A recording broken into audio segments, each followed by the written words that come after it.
এই অঙ্কটা দেখো কি দিয়েছে, যদি ট্যান থিটা প্লাস কট থিটার ভ্যালু 2 হয় তবে tan to the power 7 theta plus cot to the power 7 থিটার মান কত হবে। খুবই ইজি অঙ্ক, কোনো কঠিন না। দেখে হয়তো মনে হচ্ছে কঠিন, বাট কোনো কঠিন নয়। দেখো অঙ্ক করার সময় আমাদের প্রথম জিনিস কি দেখতে হবে, ডিটেলস কি দিয়েছে। সো ডিটেলস এখানে দিয়ে দিয়েছে tan theta plus caught theta equals to 2, right. এবার দেখো এবার কি করব আমি, ট্যান থিটা প্লাস কট থিটাকে লিখবো 1/tan থিটা ইকুয়ালস টু 2। এবার দেখো পুরোটা নিচে ট্যান থিটা চলে এলো, তাহলে ট্যান থিটা আর এই ট্যান থিটা গুণ আছে, নিচে কিছু নেই মানে 1 আছে। এবার দুটোর এই 1 আর ট্যান থিটার এলসিএম তো লসাগু তো ট্যান থিটায়, তাহলে tan theta into tan theta এখানে হয়ে যাচ্ছে, তাহলে ট্যান থিটা ট্যান থিটা কত হয়ে যাচ্ছে, tan square theta, right. Plus আর এখানে 1 পরে থাকছে ইজিক্যাল টু 2। এবার দেখো ট্যান স্কোয়ার থিটা প্লাস 1 মানে 1 plus tan square theta equal to কত হয়ে যাচ্ছে, 2 ইন্টু ট্যান থিটা। দেখো এটা কোনাকুনি গুণ হয়ে যাবে, তাহলে 2 ট্যান থিটা। মনে করে দেখো, তাহলে আমি যদি সাজিয়ে লিখি ট্যান স্কোয়ার থিটা, এদিকে নিয়ে চলে আসি -2 tan theta plus 1 equal to 0 পড়ে থাকছে। +2 ট্যান থিটাকে আমি এদিকে -2 ট্যান থিটা আকারে লিখে নিলাম।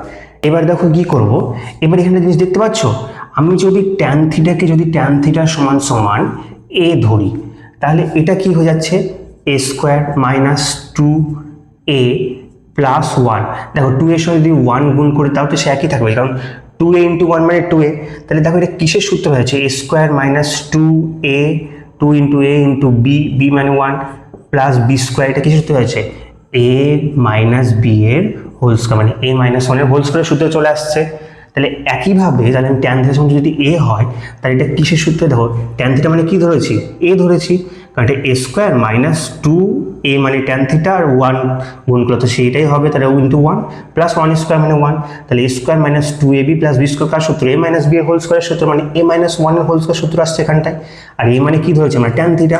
তাহলে তো আমরা এটাকে এইভাবে লিখতে পারি যে ট্যান থিটা মানে a মাইনাস 1 তার whole square equal to 0, right. তাহলে দেখো স্কোয়ারটা দিয়ে চলে গেলে একই হয়ে যাবে, তাহলে tan theta -1 equal to 0 root করলে সেই 0ই হচ্ছে রুট করলে। তো এবার কি হয়ে যাচ্ছে দেখো, তাহলে ট্যান থিটার ভ্যালু কত হয়ে যাচ্ছে, ট্যান থিটার ভ্যালু হয়ে যাচ্ছে 1, তাহলে ট্যান থিটার ভ্যালু হয়ে যাচ্ছে 1। আর এখানে দেখো আমাদেরকে কিসের ভ্যালু চেয়েছে, আমাদেরকে ভ্যালু চেয়েছে tan to the power 7 theta plus cot to the power 7 theta, ঠিক আছে। আচ্ছা ট্যান থিটা যদি 1 হয় তাহলে কট থিটার ভ্যালু কত হবে, অতএব কট থিটা কত হবে, কট থিটা মানে তো 1/tan থিটা, ট্যান থিটার ভ্যালু যখন 1 তাহলে 1/1 মানে কত, 1/1 মানে 1, মানে কট থিটার ভ্যালু সেই 1ই হচ্ছে।